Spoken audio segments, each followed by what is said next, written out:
Oakwood Manor was an old, grand house hidden deep in the hills. Its stone walls whispered secrets of the past, and the wind always seemed to carry a mysterious chill. At 7:45 p.m., a loud gunshot echoed through the hall. The sound was sharp, like thunder in the quiet night. Moments later, Lady Eleanor was found in the library, lifeless. There were no signs of struggle, no sign of who might have done this. Detective Gray arrived at Oakwood Manor within the hour. He was known for his calm demeanor and sharp mind. He didn't rush into conclusions. He walked slowly, taking in the details of the room. 3 suspects were inside the house. Mr. Blake, the gardener. He was calm, but something in his eyes made Gray suspicious. Blake claimed he had been in the greenhouse all evening, tending to the plants. But Gray noticed that his shoes were unusually clean for someone who worked in the garden. Then there was Miss Clara, Lady Eleanor's niece. She was the picture of innocence, but her nervous demeanor made Gray uneasy. She said she had been reading in her room upstairs, far from the scene of the crime. But why was she avoiding eye contact? Lastly, there was Dr. Finch, the family doctor. He seemed too perfect to be a suspect, as always. He claimed he had been in the study, reading over medical papers. But Gray couldn't shake the feeling that something wasn't right. He had seen too many guilty people hide behind perfect masks. Gray examined the room carefully. There were no signs of forced entry.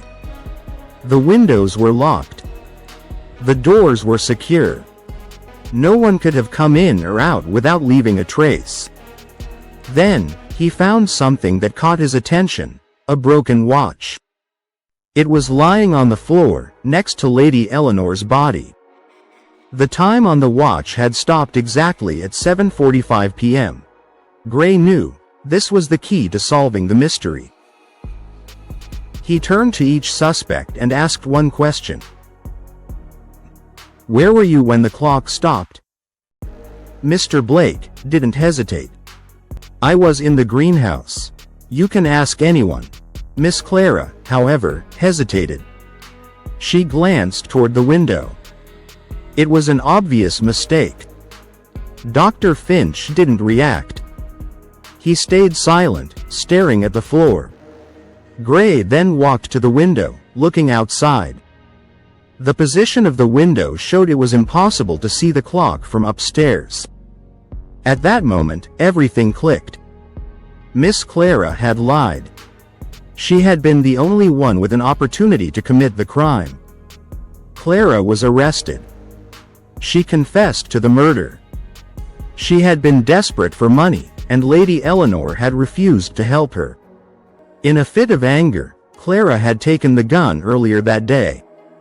She had waited until the perfect moment, just when Lady Eleanor was reading in the library, and fired the shot. With the case solved, Detective Gray left Oakwood Manor. The wind was silent now. The mystery had been solved, but the manor's secrets remained. As Gray walked away, he knew that Oakwood Manor would hold more stories that would stay locked in time, like the broken watch. If you liked this story and want to hear more simple English stories, don't forget to like, share, and subscribe. Click the bell so you never miss a mystery. The story is not only about a mystery. It is about family, memory, and identity. Gary learns that he is part of the Oakwood family. The secret room is a symbol of hidden truth. The story shows that our past shapes who we are. When we ask questions and follow clues, we learn more about ourselves. It also teaches that sometimes truth is hidden, but it can be found with courage and curiosity. The story follows a clear mystery format. First a question, then clues, then the answer.